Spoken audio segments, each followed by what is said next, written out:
Muy buenos tiempos, utopianos. Espero que se encuentren muy bien, donde sea y como sea que se encuentren. Estamos aquí en Utopía, más bien en el podcast de Utopía, Danger Room. Yo soy Somers y bueno, estoy con mi hermano mutante, Fantomix. ¿Cómo estás?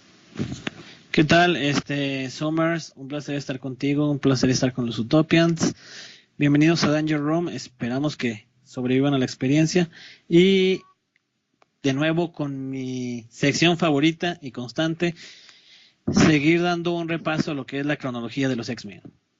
Cabe destacar que es el mejor espacio que tenemos y que además disfrutamos muchos.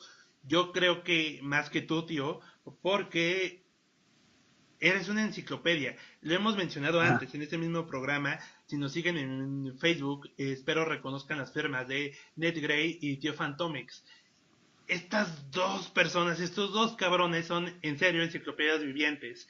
Y bueno, espero que así como es para mí, perdón, sea para todos ustedes, ir aprendiendo, conociendo más y así, para que en unos 2 años sean en serio verdaderos eruditos del tema de los X-Men, porque sí, no manchen, o sea, tienen esos datos tan precisos. Y como decías, en esta modalidad del podcast, que es la cronología X, pues vamos viendo, ¿no? O sea, como no solo un resumen que podemos encontrar en YouTube, sino el detalle de estas historias. El podcast pasado, de esta modalidad, hablamos del Fénix. Y antes de entrar por completo a la saga, o una de las sagas más famosas de los mutantes, hay un arco o unos números intermedios del título Uncanny X-Men que tiene que ver con Proteus, y es de lo que vamos a hablar, tío. Así es, aquí, digamos, hoy vamos a descansar teóricamente de estos super eventos que pues hasta el día de hoy son recordados, son cosas que pasaron en los 70s y aún así son, creo que, las historias más emblemáticas aún hoy en día de los X-Men. No sé si esto es bueno o es malo, no sé si nos habla de que recientemente no hemos tenido historias de este nivel o exactamente qué, pero sí podemos decir que nos habla de que fueron los cimientos de lo que fueron los X-Men. Historias como la saga del Fénix, la saga de Dark Phoenix, Días del Futuro Pasado, pero aquí tal vez no tendremos un super arco, descansaremos un poco de las emociones, pero sí sucesos muy importantes que de nuevo nos traen a personajes y situaciones que siguen marcando hasta el día de hoy, después de 40 años, a los X-Men. Y que tienen un valor porque no son nada ambiciosos. La industria ha cambiado con el tiempo. No quiero decir que eso haya restado calidad en absoluto. O sea, trabajos contemporáneos son maravillosos. Lamentablemente vivimos bajo la especulación de la publicidad. Es decir, tenemos un mega evento, un mega crossover, y a la mitad del crossover nos están anunciando las consecuencias y entonces ya no sabemos qué es lo importante, ¿no? O lo trascendente, si lo que estamos leyendo, el título principal o las consecuencias. Una vez que estamos a la mitad de las consecuencias de este evento, nos anuncian el siguiente evento, llegamos a ese evento, a la mitad nos anuncian las consecuencias y así hemos vivido durante mucho tiempo. Creo que un valor particular de esta historia de la que vamos a hablar es eso. No necesitaba nada de publicidad, nada de decir va a cambiar el universo Marvel por completo, y sin embargo sí lo hizo. Cambió a los mutantes, cambió la configuración de cómo la alineación, sus fortalezas, sus miedos, los cambió por completo, y ese es un valor agregado que quería mencionar sobre este tipo de historias. Y bueno, en este caso particular, este pequeño arco donde tenemos protagonistas a Proteus. Así es, ya en un momento hablaremos de quién es Proteus y qué tan importante fue él en la historia de los X-Men, y sigue siendo. Bueno, hace apenas el año pasado tuvimos una historia con él. Claro, bueno, antes, si ustedes están leyendo o leyeron el último volumen de Astonishing X-Men, seguro lo recuerdan. Entonces vamos a hablar de esta primera aparición y, bueno, todo lo que pasó en estos poquitos números. Tío Fantomex, ¿en qué nos quedamos? Nos habíamos quedado en Jean Grey con el Fénix y más o menos ahí adaptándose. ¿Esto en qué número fue? Sí, bueno, en el anterior podcast de cronología hablamos de la saga del Fénix y lo que fue todo el periodo posterior de Jean Grey adaptándose a su nuevo nivel de poderes. Posteriormente vino la historia en la que los X-Men y esta segunda Génesis se enfrentan por primera vez a Magneto dentro de un volcán y provocan una erupción de este volcán, haciendo que los X-Men se separen, por un lado Jean Grey y Bestia, y por el otro pues todo el resto de los X-Men, y que ambos equipos salgan con vida, pero crean muertos a los otros. Es decir, Jean y Bestia, que en este tiempo era un Avenger, vuelven a la mansión X y le cuentan a Xavier y a Lilandra que los X-Men murieron, hay un periodo de luto y tristeza, y por el otro lado, el resto de los X-Men, Cyclops, Storm, Nightcrawler, Colossus, Banshee, Wolverine, escapan llegando a la Tierra Salvaje, también creyendo que Bestia y Jean Grey están muertos. Ahí es donde pues empieza este recuento. Posteriormente, con el número 117, tenemos que Jean y Xavier en la mansión pues están pasando por su periodo de duelo ante la muerte de los X-Men. Xavier se siente culpable por haber llevado a este punto a sus estudiantes. Y debido a estos sucesos, Jean Grey deja la escuela una vez más.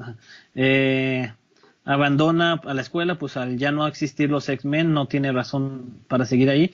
Xavier ha empezado una relación sentimental con Lilandra, así que considera lo apropiado pues dejarles su espacio a los dos.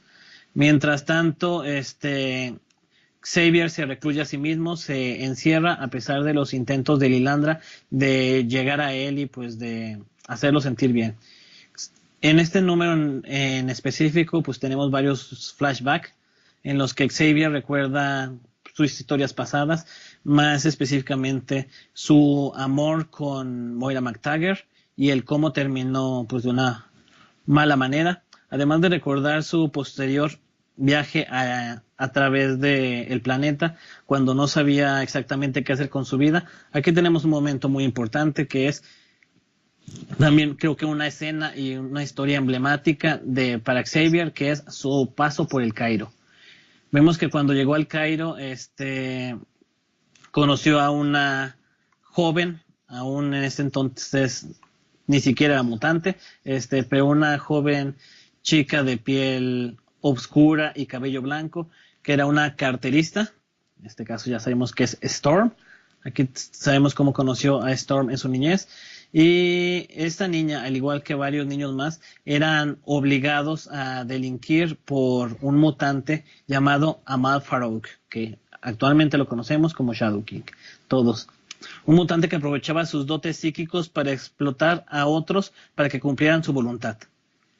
Aquí tenemos, bueno, me parece una curiosidad, que es una escena que tal cual vimos calcada en la primera temporada de Legion. Esta escena donde no vimos a Xavier en la serie de Legion, pero sí sabemos que el padre de David tuvo un enfrentamiento con Farouk y lo dejó en coma, dejó su cuerpo en coma. Es precisamente de esta escena donde se calcó esa escena, donde Xavier llega al lugar donde se encuentra este mutante y tiene un enfrentamiento. Ambos están sentados en sus mesas y mientras tanto está llevando a cabo toda una batalla psíquica en los que los dos toman distintas formas y atacan al otro y termina obviamente con Farouk cayendo en coma. Este momento es particularmente importante, aunque pareciera simplemente un cómic de relleno por ser flashbacks en los que nos muestra. Es bastante importante porque este enfrentamiento fue la primera vez que Xavier se enfrentó a un mutante malvado. Cuando conoció el daño que podía hacer un mutante que abusara de sus poderes para pues abusar de los humanos, y de ahí nació su idea de crear un equipo de mutantes que pelearan por ambas razas en contra pues tanto de humanos como de mutantes que quisieran aprovecharse de alguno de los dos bandos. Al final Xavier tras recordar todo esto, acepta acompañar a Lilandra de vuelta al Imperio Shar. Mientras tanto, los X-Men que habían escapado del volcán de Magneto y posteriormente de la Tierra Salvaje son rescatados por un barco japonés. Posteriormente, en los números 18 y 19, tenemos la llegada de los X-Men a Japón, donde al llegar a las costas de Agarashima, descubren que toda la ciudad está en llamas y pues que hay una serie de derrumbes y destrucción. Se descubre un poco más del pasado de Wolverine, así como que tenía una historia pasada en Japón, todos los X-Men se sorprenden cuando ven que habla y lee perfectamente el japonés. De esta forma los X-Men contactan a Sunfire, ya sabemos que fue su compañero durante una historia, y que el tipo es bastante insufrible y pues obviamente rechaza cualquier ayuda de los X-Men diciendo que él se basta para proteger su nación. Pero los X-Men al llegar a la mansión Yoshida se encuentran con el primer ministro japonés, quien les dice que está dispuesto a aceptar toda la ayuda que pueda durante esta crisis. En este lugar es donde Wolverine conoce por primera vez a Mariko Yoshida y se siente inmediatamente atraído por su belleza.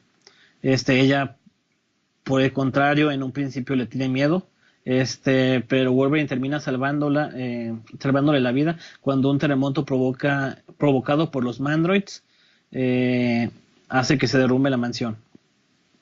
Aquí sabemos que el villano se descubre que es un terrorista llamado Moses Magnum, quien está utilizando los Mandroids y quien le da un ultimátum al primer ministro para que lo proclame gobernador de Japón, y de no ser así en 24 horas hundirá a Japón en un terremoto.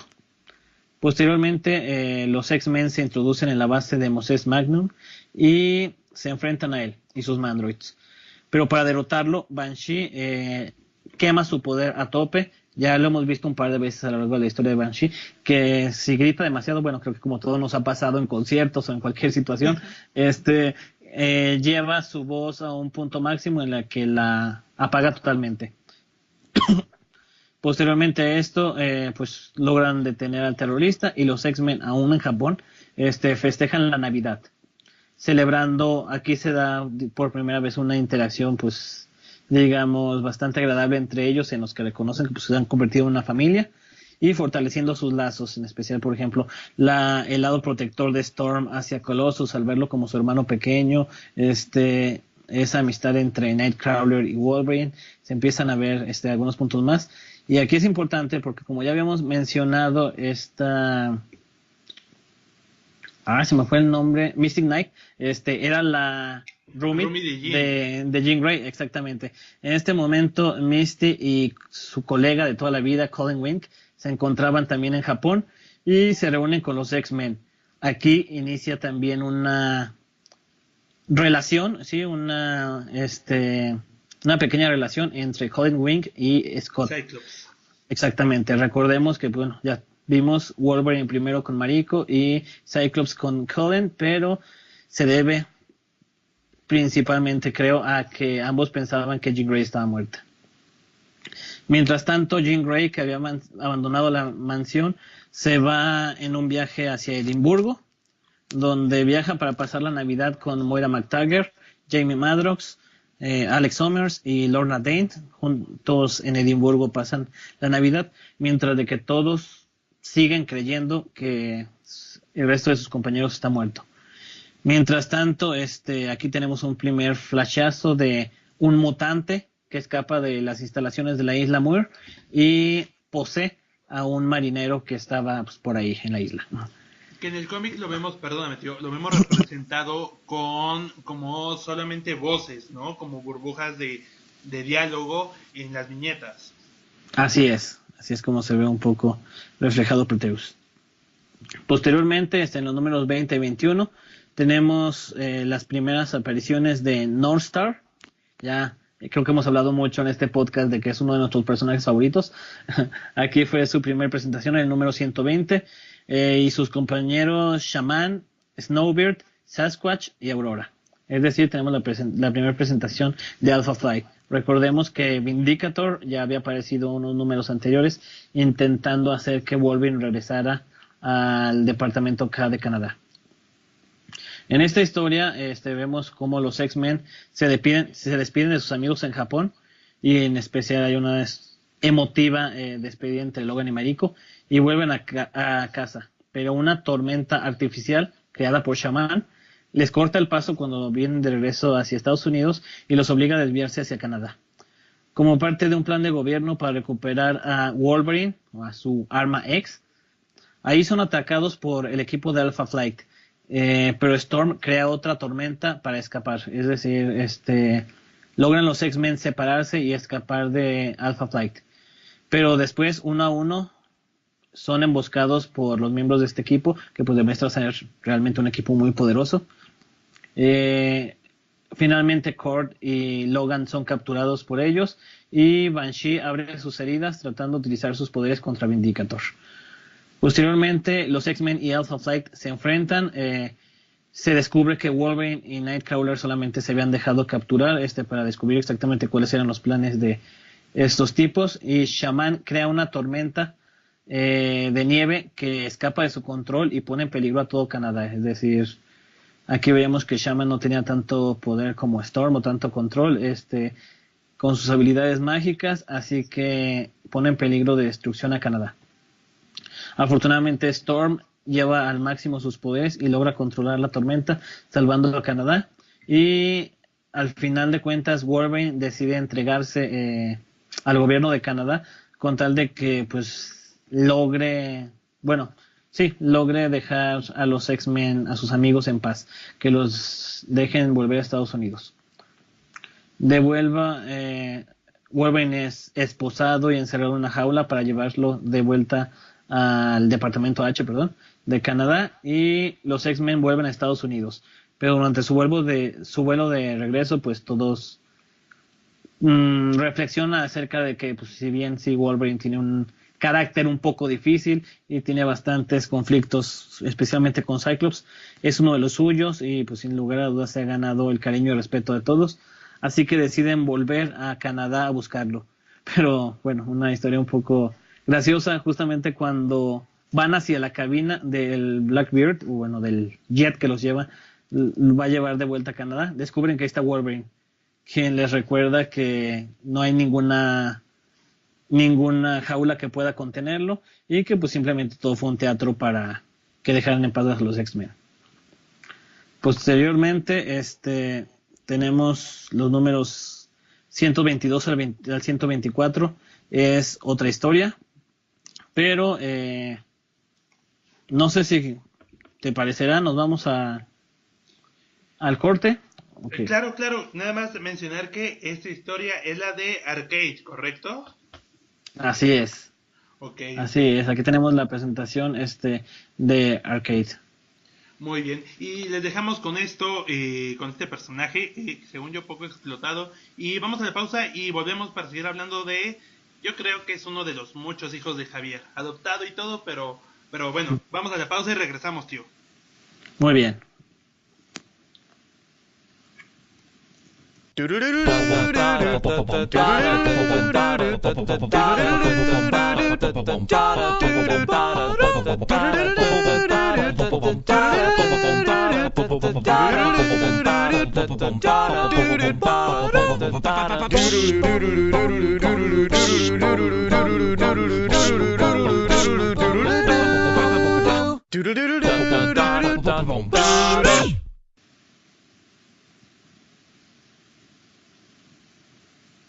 Muy bien, utopianos, estamos de vuelta para este podcast, la cronología mutante o cronología X.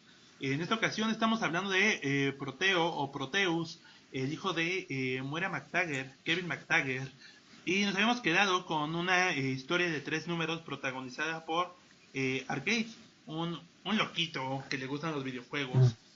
Pero bueno, vamos a retomar...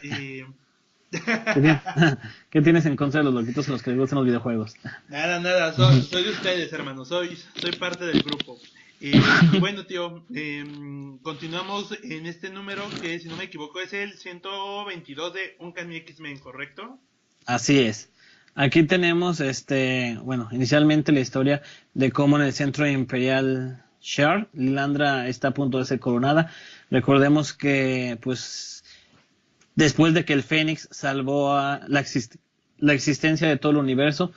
En el Cristal Macrán, Lilandra tiene que huir de vuelta a la Tierra mientras de que todo es puesto en orden y ella es coronada en lugar de su hermano loco Daken. Aquí finalmente Lilandra es coronada emperatriz con Xavier a su lado. Mientras tanto los X-Men llegan a la mansión, los X-Men que todos creían muertos, llegan a la mansión pero pues ya no hay nadie ahí. Descubren que Xavier abandonó la Tierra y mientras tanto, como ya habíamos dicho, Jean Grey se encontraba en Edimburgo y aquí se tropieza por primera vez con Jason Wyngarden, que ya sabemos es el alter ego de Mastermind. Exactamente. Y Jason se presenta entre ella como un hombre pues bastante más atractivo de lo que sabemos que es él desde que lo conocimos en el número 4 de X-Men. Y aquí pues empieza a plantar las semillas de lo que será pues el próximo arco del que hablaremos. Mientras tanto, después de eso, Jean, Lorna y Alex que se encuentran aún en Edimburgo, pues tenemos un momento en el que pues ellos deciden como ya seguir con su vida, en especial Lorna y Alex piensan en pues ya como un matrimonio, hacer una familia y dejar atrás las ideas de los X-Men, pensando que los X-Men todos están muertos. Mientras tanto, Wolverine se encuentra en Manhattan con Mariko Yashida, se vuelven a reunir, pero durante este momento hace una reflexión de que jamás le había interesado en toda su vida tanto una mujer. De hecho, se da cuenta, en este momento reflexiona que incluso lo de Jean Grey era más como un berrinche, lo dice él. Y también, ya que vemos un poco de que Mariko tiene algunos secretos o algunas situaciones familiares ahí medias turbias, pero todavía no se nos presenta. Mientras tanto, Tormenta vuelve a Harlem, a la casa donde vivió en su infancia, cuando, bueno, ya sabemos que su padre era un periodista, de hecho americano, regresa al lugar donde ella vivió. Realmente Storm tiene una gran historia, o sea, fue americana y luego estuvo en el Cairo y luego estuvo en Kenia, entonces creo que ha recorrido todo el mundo. Pero bueno, al llegar a este lugar se da cuenta, me gusta esta historia, realmente me gusta, creo que es de esas historias que si bien dentro del gran esquema de los X-Men o lo que son o bla, bla, bla, tal vez no tienen grandes repercusiones como Dark Phoenix, pero creo que son de esas historias que sí le dan bastante humanidad a los personajes, ya que Storm se encuentra que todo el edificio donde antes vivía ahora es pues prácticamente un edificio abandonado repleto de drogadictos a la heroína. Es una historia, creo yo, bastante fuerte. Storm es atacada por algunos de los drogadictos. Cuando intenta ayudarlos es sorprendida por ellos y casi es superada, ya que pues ella obviamente no quiere hacer los daños. Por poco y intentando asaltarla, la atacan con un cuchillo, pero aquí aparece Luke Cage, quien le da una lección, le habla a Storm. Me gustó cómo se maneja Luke Cage, ya sabemos que es por excelencia uno de los personajes callejeros de Marvel y que atiende este tipo de problemas. Entonces le da una lección a Storm de cómo los héroes luchan para salvar a la humanidad de Doom y Galactus, pero que si hay de alguien a quien no pueden salvarlos es de sí mismos. Me gusta esta reflexión que les dan de que pues al final de cuentas como superhéroes podemos luchar toda la vida contra ellos, pero son las propias decisiones de los humanos los que los condenan. Mientras tanto vemos que Black Tom y Juggernaut contratan a Arcade, ya hablamos de un poco de este personaje, para destruir a los X-Men. Posteriormente Arcade captura a los X-Men y también a las parejas de los X-Men que están con ellos en ese momento, que en este caso es Colin Wing con Cyclops, Amanda Sefton con Nightcrawler y Betsy Wilford, que estaba en ese momento saliendo con Colossus. Los X-Men son colocados dentro de una máquina de pinball para ser separados y hacerlos enfrentarse a trampas personalizadas para cada uno. Scott y Logan son los primeros en superar sus trampas y se dirigen a rescatar al resto, pero son atacados por Colossus, que es sometido a un lavado de cerebro por Arcade. Aquí también Arcade nos cuenta un poco bueno, nos cuenta a nosotros como lectores y a las 3 novias de los X-Men atrapados con él un poco sobre su pasado, que era un niño rico, heredero, multimillonario y que pues simplemente necesitaba más emociones en su vida, así que empezó a crear estos juegos enfermos, estos parques temáticos para asesinar personas y llegó un punto en el que pues su mayor interés era pues eh, medir sus habilidades compitiendo, digamos, contra los mutantes. De hecho, pues yo lo consideraría un personaje mmm, hasta cierto punto en ejecución bastante parecido a Mojo. Le dijimos también que le gusta hacer Claro. los grandes espectáculos, pero de hecho incluso Arcade fue anterior a Mojo. Pero bueno, Colossus, que ahora se hace llamar el héroe ruso proletario, intenta matar a Cyclops y Wolverine, quienes por poco logran escapar de él.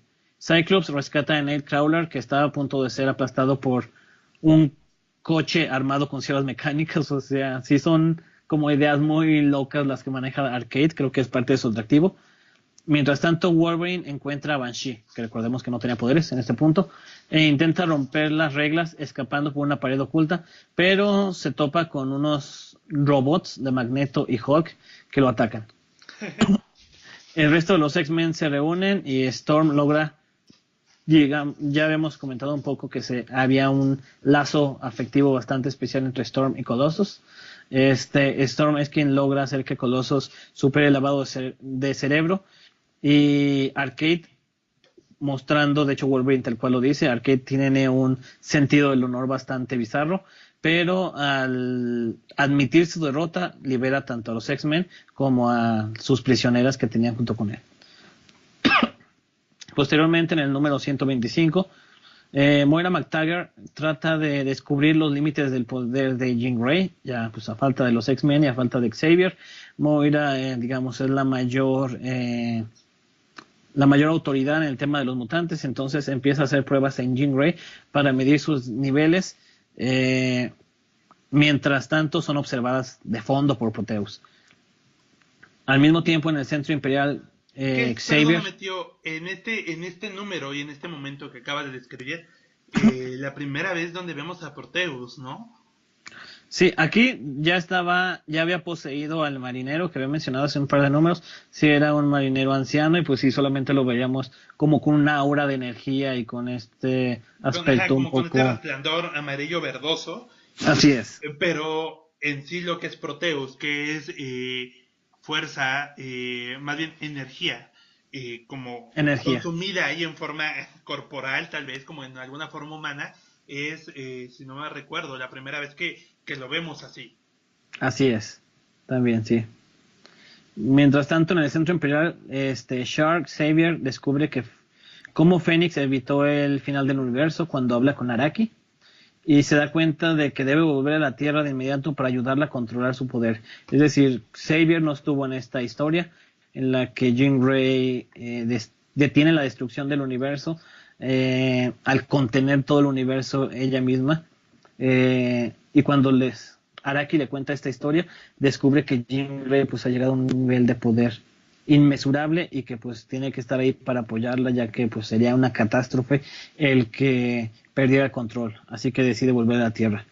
Mientras tanto, Moira del mismo modo se da cuenta del increíble aumento de poder que tiene Jean Grey y también se asusta ante esos nuevos niveles de poderes de una diosa, tal cual lo dice ella. Mientras de que está reflexionando al respecto, es cuando descubre que Proteus ha escapado. Qué bueno, o sea, Moira tiene a su prisionero, llamémoslo, es su hijo además. Sí me parece bastante gracioso el que apenas se dé cuenta cuando ya tenía bastante tiempo por ahí libre, pero bueno. Mientras tanto, Jean poco a poco empieza a tener extrañas ilusiones en las que Jason Wyngarden comienza a hacerse con su voluntad para convertirla, bueno, ahí él mismo lo dice, su plan es convertirla en la Black Queen del Hellfire Club. Siendo repentinamente tiene flashazos esta Jean Grey en los que se ve viviendo en el siglo XVIII con la vestimenta y con todo lo que conllevaba. Mientras tanto, Bestia, que en este momento era un Avenger, descubre que alguien se ha infiltrado en la mansión. Él sabe que Jean Grey está en Edimburgo y Xavier está en el espacio, así que se da cuenta que hay unos intrusos en la mansión y va a investigar. Es ahí cuando se encuentra a los X-Men, a quien pues mutuamente se creían muertos, descubriendo tanto él que Jean Grey está viva, como pues él con la sorpresa de que todos los X-Men están vivos. Scott llama a la isla Muir para buscar a Jean inmediatamente, pero quien le responde es Polaris, quien dice que está intranquila porque están sucediendo cosas raras en la isla. Antes de poder decirle qué pasa, simplemente se escuchan algunas alarmas sonando y un grito de Lorna y la llamada se corta. Es decir, en este escenario es cuando los X-Men se dirigen hacia la isla Muir. Y que a partir de aquí ya podremos contar como la historia en sí de Proteus, ¿no? Como este viaje hacia la isla Muir, y la isla Muir que como en otros momentos ha sido protagonista de momentos muy importantes para los X-Men, uno de los primeros. Así es, pues ya, como ya lo he mencionado mucho, creo que es bastante interesante el que estos elementos que han sido importantes para la historia de los X-Men hasta la actualidad se revelaron desde los, pues prácticamente, digamos, primeros 20, 30 números de Chris Claremont en la cabecera. Y sí, la isla Muir y Madrox y Moira McTaggart ya desde aquí, digamos, fue la primera historia donde fueron relevantes, tuvieron gran importancia. Ya posteriormente sigue, como ya lo mencionamos, este arco que abarca del número 126 al 128, en los que los X-Men llegan a la isla Muir, donde sorprenden a Lorna, Moira y Alex, que los creían muertos, cuando descubren que están vivos. Cyclops se encuentra con Jean Grey, aturdida tras enfrentarse a Proteus. Ya que es atacada, logra repelerlo, pero la deja pues un poco aturdida. En este momento Jean Grey llama Jason a Cyclops, lo cual pues lo saca de onda, e incluso menciona que Jason es el nombre del hombre que ama. Drama y drama en los X-Men siempre, pero bueno. Pero sí, perdón, van plantando estos elementos para dar Fénix, ¿no? Me Así parece es. que, o sea, la visión de Claremont para tener esa historia a la que no le quito peso, a la que no demerito, ni digo como que va a ser un escalón para otra, pero empiezo a plantar conversaciones, viñetas, elementos, para que no parezca que llegó de la nada a la siguiente historia. Qué bonito, la verdad es que pienso que algo tan bien hecho, o sea, como con este trabajo tan particular, la última vez que lo leí fue desde la invasión secreta, como con estas pequeñas pistas. Así es. Imagínate desde entonces, o sea, más bien no es la invasión secreta lo novedoso, ¿no? Lo tendríamos aquí Exactamente, con Claremont. 2009, algo así. Sí, exactamente. Creo que es el problema, haciendo un paréntesis, actual del mundo de los cómics, que hay mucha renovación constante en cuanto a equipos editoriales, en cuanto a cabeceras, en cuanto a, pues sabes qué, ahora viene el X-Men Legacy, así que vamos a arrasar y vamos a lanzar nuevas historias y ya todo lo que se tenía planeado va para atrás. Ahora viene el All New, el mismo caso y se hace cada año y medio, lo cual vuelve imposible este tipo de planeaciones y deja muchas historias bastante prometedoras en el tintero. Y pues qué bueno que en este tiempo Claremont sí tenía la habilidad y pues contaba con los elementos necesarios para llevar a cabo estas planeaciones. Muy bien, y Bueno, bueno, ya, regresando a la historia, muy bien, independientemente del posteriormente, drama, así de donde se equivocó de nombre, y quema a alguien, eso no se hace, eso es muy grosero. Pero, ya, sí, regresando al drama, Jamie Madrox pues manda a sus duplos a explorar qué es lo que está sucediendo y pierde el contacto con uno de ellos, que pues es poseído por Proteus. Cyclops pide toda la información posible sobre él para antes de enfrentarse. Mientras tanto, Jean se ve llevada de nuevo fuera de la realidad al siglo XVIII, donde esta vez está junto a con Jason Wyngarden como si fuera su pareja sentimental. Moira, ante la petición de Cyclops, revela que Proteus es su hijo, y que sus debilidades son la necesidad de cuerpos anfitriones, ya que la carne no puede soportar durante mucho tiempo la energía que él irradia, y el metal. Wolverine y Nightcrawler pues se dirigen a buscarlo y son los primeros en encontrarlos, pero Proteus demuestra su habilidad de retorcer el tejido y la realidad a su voluntad para vencerlos rápidamente. En ese momento llega Storm, que lo ataca con todo lo que tiene, pero se da cuenta de que no será suficiente, mientras Proteus se prepara para matarla. Pero Moira MacTaggert es quien llega con su rifle y le dispara a Proteus, disponiéndose a matarlo. A ella es pues una reflexión, a pesar de que lo ama realmente, sabe que pues no hay esperanza o no hay forma de salvar a su hijo.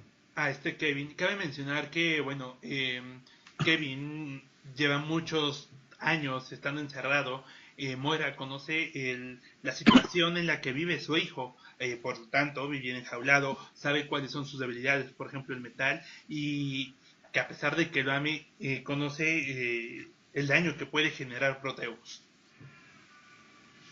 Así es. Cyclops es quien la detiene de matarlo, provisionando la huida de Proteus. Moira le reclama a Cyclops que ella es quien más ama y conoce a su hijo, y precisamente por eso sabe que no puede jugar con sus reglas.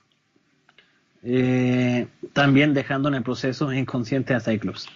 Los X-Men se reúnen posteriormente. Cyclops provoca a Wolverine, de hecho creo que es un momento que hemos visto muchas veces a lo largo de la historia y aún así no pierde su toque. Cyclops provoca a Wolverine a una pelea en la que pues, se da un primer enfrentamiento entre ellos, casi provocando que Wolverine asesina a Cyclops, pero al final de cuentas sabemos que en realidad Cyclops estaba poniendo a prueba a Wolverine y también las reacciones de cada uno de sus compañeros X-Men para asegurarse de que no estaban poseídos por Proteus.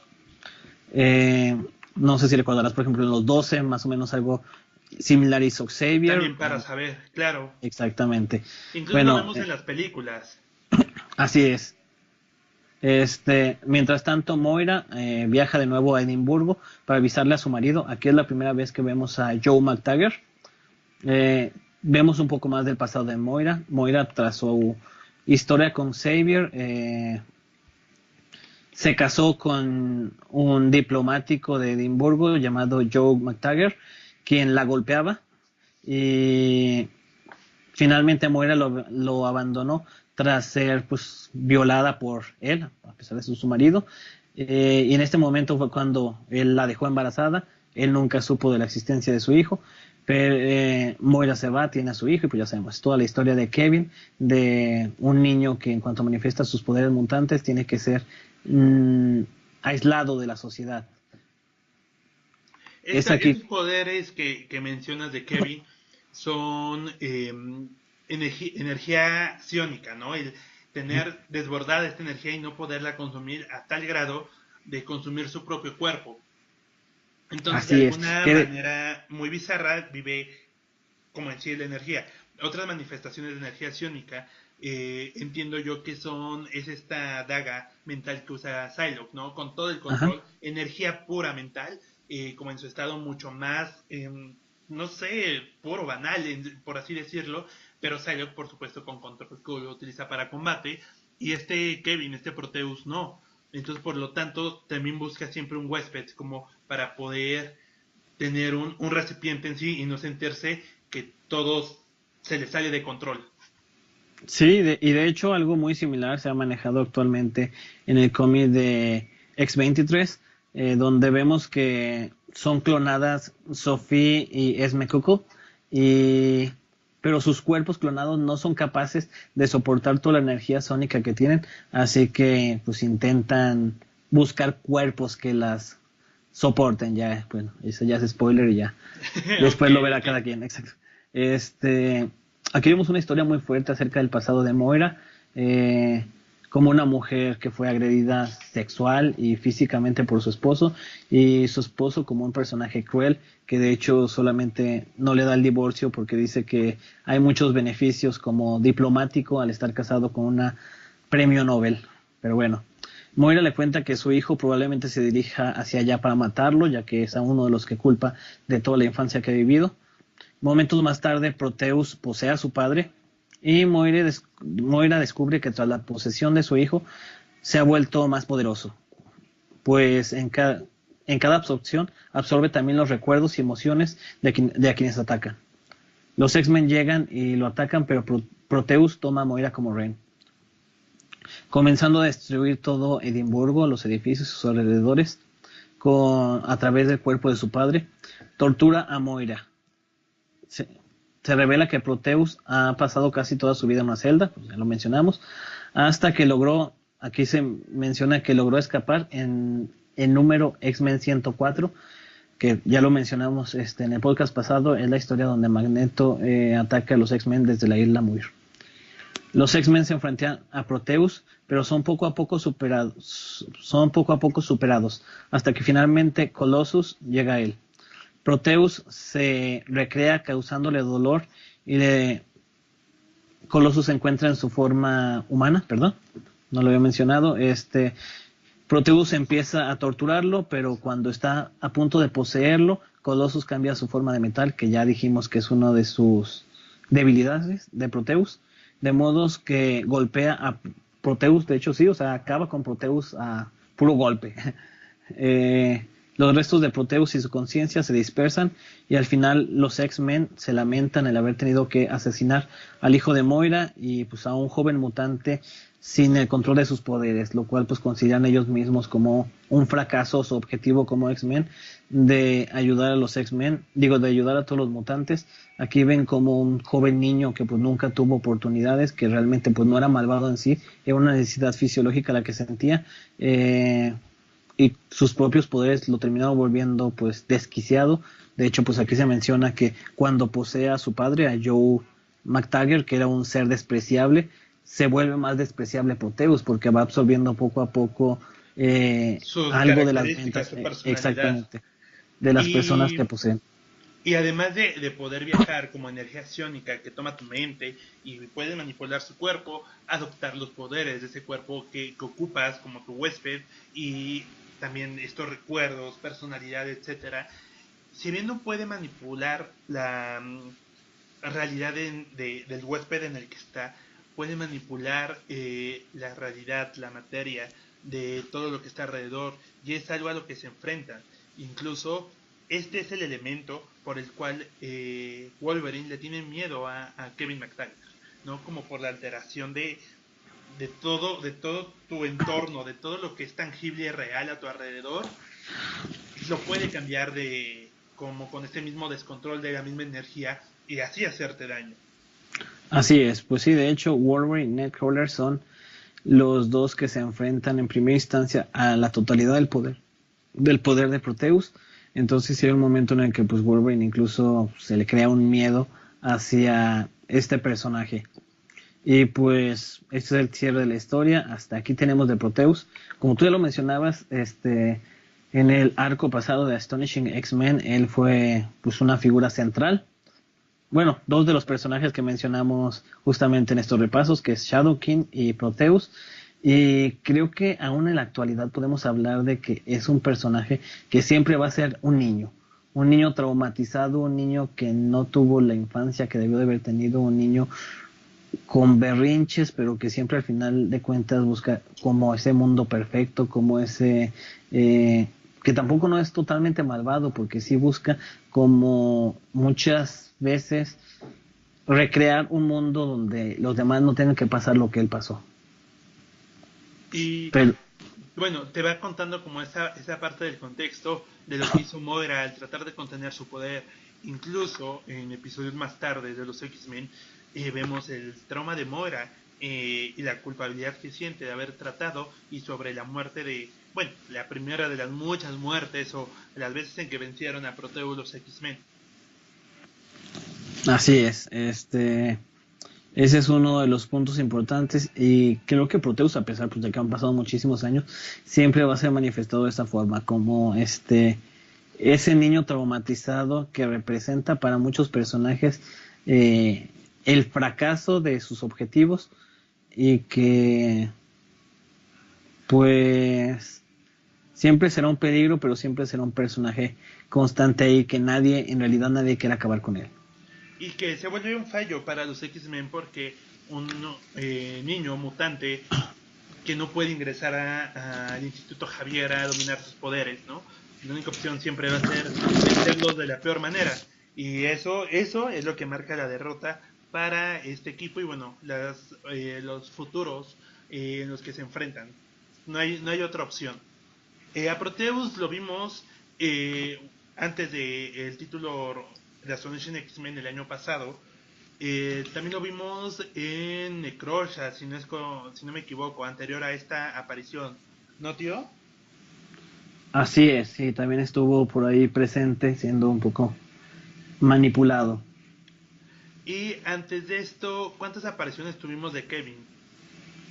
Uh, ¿Recuerdas? Por Uno, ahí o sea, recuerdo un exactas. enfrentamiento con los New Mutants, perdón. Sí, ha tenido enfrentamiento con los New Mutants.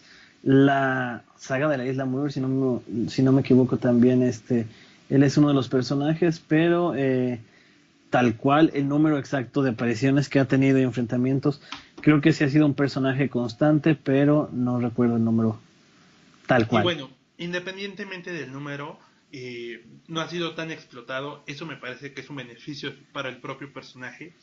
Sobre todo porque la mayoría de donde ha salido, o la mayoría de estos arcos, han sido buenas historias. O sea, y han sido un gran problema que tienen que resolver los X-Men. Así es, sí han sido momentos grandes, sobre todo, más allá de las batallas, momentos de conflicto interno para los personajes. Muy bien, y bueno, ahora sí, a partir de aquí comenzamos, o más bien como ya lo vimos en estos pequeños diálogos y deslices, un poquito groseros e hirientes de Gina y Scott, lo que viene, que es Dark Phoenix. Antes de terminar, tío, este podcast exclusivo para la familia McTaggart, ¿algo que tú quieras agregar? Solamente, bueno, me gustaría recargar de esta etapa, sí, bueno, ya mencionamos dos personajes muy importantes que se nos presentan como, digamos, villanos, entre comillas, que es Kevin, por un lado, como el lado inocente y el lado del X-Men que nunca tuvo, bueno, perdón, el mutante que nunca tuvo oportunidades de ser algo más, de ser algo mejor, a pesar de que vemos que sí lo ha intentado, pero sus poderes se convirtieron en una maldición y creo que lo que yo llamaría su contraparte, el extremo es contrario de Shadow King, que es un mutante adulto que por el contrario tuvo todas las oportunidades y él decidió ser un criminal, él decidió aprovecharse de los demás, aprovechar sus poderes para abusar de la voluntad y de los humanos y los mutantes que estaban a su alrededor y que representa un villano en la totalidad de la palabra y que pues por un lado es lo que hizo que Xavier decidiera a crear los X-Men y por el otro, digamos, el objetivo de los X-Men visto como un fracaso, digamos. Creo que es muy interesante esta dualidad que se da en estos pocos números. Y que así como fue en esta primera aparición de estos dos personajes, de Farouk y de Proteus, lo pudimos ver en la última aparición de cada uno de ellos en Astonishing X-Men, donde de nuevo retomamos a Farouk y donde de nuevo retomamos a Kevin. Así es. Y bueno, tío, por mi parte es todo. ¿Algo más que quieras agregar de este personaje? No, creo que eso es todo. Ya pues hablamos muy bien a fondo de él. Y ahora sí estoy con ansias de en 2 semanas tener el siguiente podcast de cronología que pues creo que la más grande historia de los X-Men, podríamos llamarla. Claro que sí, utopianos, podescuchas, gente que está vagando en Facebook, en redes sociales. eh, yo creo que ya saben, vamos a hablar de Dark Phoenix. Y me es imposible sentir que es muy constante hablar de este personaje. En los últimos podcasts ha estado muy presente, tanto en las noticias, Jean Grey, como la primera aparición del Fénix. Y bueno, también estamos muy cerquita de hablar de su primera aparición en el cine. Entonces, síganos, si ustedes son fans fans, perdón, de este personaje, de esta entidad cósmica, pues no nos pierdan la vista, no nos pierdan la escucha, y pues síganos escuchando. Mientras, cuéntenos qué les parece este personaje, Kevin McTaggart, o mejor conocido como Proteus. Ya lo habían leído, no lo habían leído, son muy jóvenes, son muy viejos. Y pues eso sería todo de mi parte, tío. Muy bien, Summers, nos escuchamos la próxima semana. Utopians, un saludo para todos. Hasta la próxima. Nos vemos.